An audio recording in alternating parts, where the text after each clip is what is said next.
शिवानंद सहाय जी। महाराज जी, आपके चरणों में कोटि कोटि प्रणाम।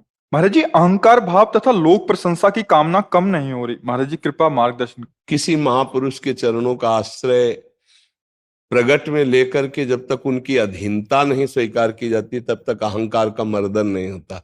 शारीरिक जो मान प्रतिष्ठा है ना, ये बहुत ऊंचाई से गिराती है। 3 बातें पूरे संसार को समेट करके रख दिया गया 3 बातों में, कामिनी, कंचन और कीर्ति। पुत्रैषणा, वित्तैषणा और लोकैषणा। इन पर जो विजय प्राप्त कर ले वो त्रिभुवन विजेता कहा जाता है, त्रिभुवन विजेता।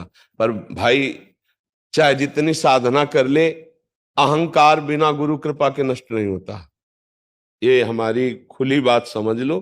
चाहे जितनी कोई साधना कर ले, बिना अहंकार गलित हुए भगवान की प्राप्ति नहीं होती। संस्कृति मूल शूल प्रदनाना, सकल शोक दायक अभिमाना। और ये गुरु चरणों में बैठकर दूर होता है। जब तक गुरु चरणों का आश्रय नहीं हो, गुरु की कृपा नहीं, तब तक सब साधन होंगे पर मूढ़ता बनी रहेगी। क्योंकि अहंकार विमूढ़ आत्मा करता हमिति मन्यते। ये जाएगा तिनकी संगति रहत जात कुल मद समनन सही। समस्त अहंकार का नाश गुरु चरणों के प्रताप से हो जाए।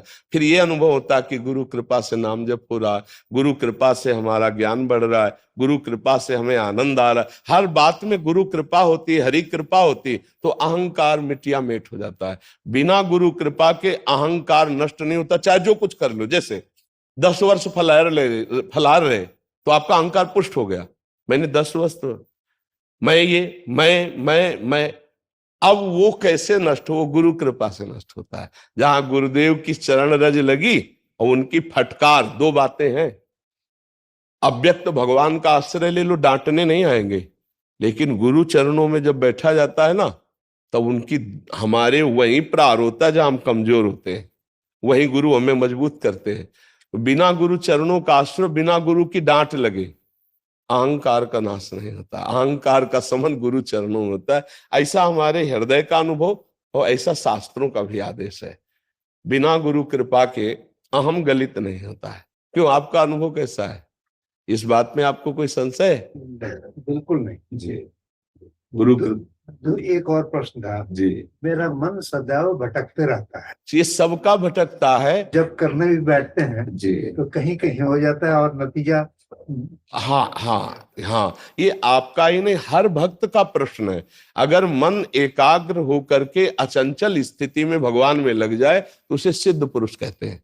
साधक का अभ्यास योग युक्तेन चेतसा नान्यगामिना। उसे अभ्यास करना होता है कि बार बार जहां मन जाए वहां से हटाकर लक्ष्य में लगाया जाए। नाम जप है, ध्यान है, जहां भी।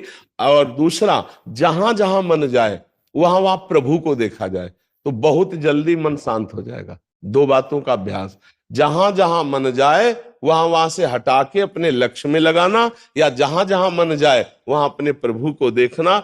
और भजन करते समय जब मन में गंदी बातें आवे, शास्त्र विरुद्ध बातें आवे, फालतू बातें आवे, तो ये हमारे मन के संस्कार नष्ट हो रहे हैं। उसमें ऊबना नहीं चाहिए, ना उसमें राग करना चाहिए, ना द्वेष करना चाहिए। वो निकल रहे हैं, धैर्य पूर्वक भजन करते रहना चाहिए। और जब चंचल होकर जाए तो इन 2 साधनों का प्रयोग करें। या तो वहीं को भगवान को देखे, क्योंकि हर वस्तु व्यक्ति स्थान में श्री भगवान है, कोई कण ऐसा नहीं जहां भगवान न हो। और या फिर उसको वहां से हटा के लक्ष्य में ले आवे। ठीक है ना?